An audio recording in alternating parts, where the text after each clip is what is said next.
So going through the third round, the next Seahawk player to be taken is Bobby Wagner, of all players. So you've had two players off the board right now, Geno Smith and then Bobby Wagner. Is Bobby Wagner the second best player on this team?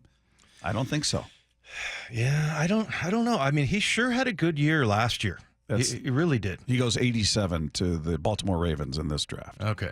Yeah, I don't know. This is going to be a very interesting year to see. Number one, I'm so curious to see what happens just with run defense in general. But then, does Bobby play like he did last year? Because if he did, you'd take it, right?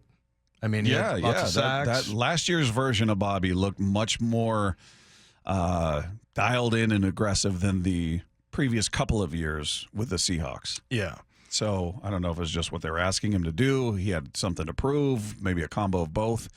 The Seahawks, by the way, in the third round, they've got them picking at number 84. They took Quentin Nelson, guard from, I think, the Colts. Yep.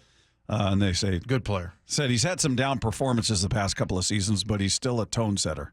Yeah. So not a big sales job on that one. But so you've, to this point through three rounds, only two Seahawks he's got being drafted currently. Then you go to the fourth round, and scrolling through this, and you can check it out. It's on NFL.com. We won't go through every player, but there are a lot where you're going, really? You're taking this guy this deep, and you took this guy way over there, and Bijan Robinson's another rookie going 102 to the Cowboys in the fourth round. DK Metcalf is the next Seahawk, fourth round pick, number 104 to Jacksonville.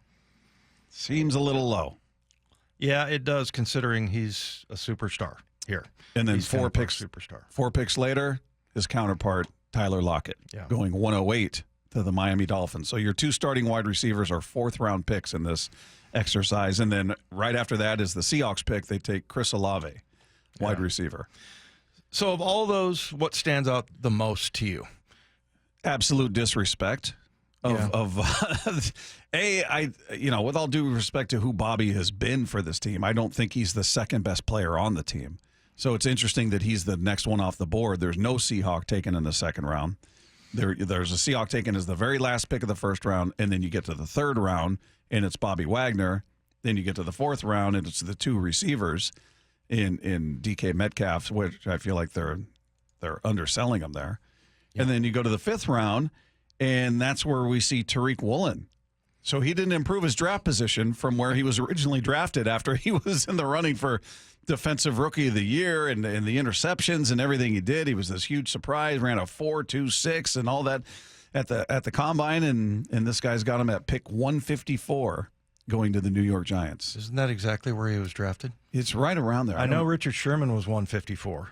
I remember that they were within two picks of each other. Yeah. So it's unbelievable to me, the disrespect there. And he had 6 interceptions, as you mentioned, and I know he didn't knock down as many passes. Look, Sauce Gardner is a really good player. Take him in a heartbeat. But just the way that whole thing went down, just because of the New York, the media and everything. Same thing with their running back, Breece Hall. He got way more attention than Kenneth Walker, which was ridiculous because they weren't even close. I mean, he got hurt, but still. Yeah. And Walker, by the way, is the last Seahawk to be drafted. And they have him going pick number 211, a 7th rounder. Yeah. So the guy went over 1,000 yards in basically 11 games. And he's a 7th round pick. And I don't know if that's just more about the position of running back, but, they had Derrick Henry going to the Seahawks fairly early. And you could say he's past his prime and, there's not a lot of tread left. Right. I don't know. It's just an interesting exercise. So there you go. You got Geno, Bobby, DK, Lockett, Tariq Woolen, and Ken Walker.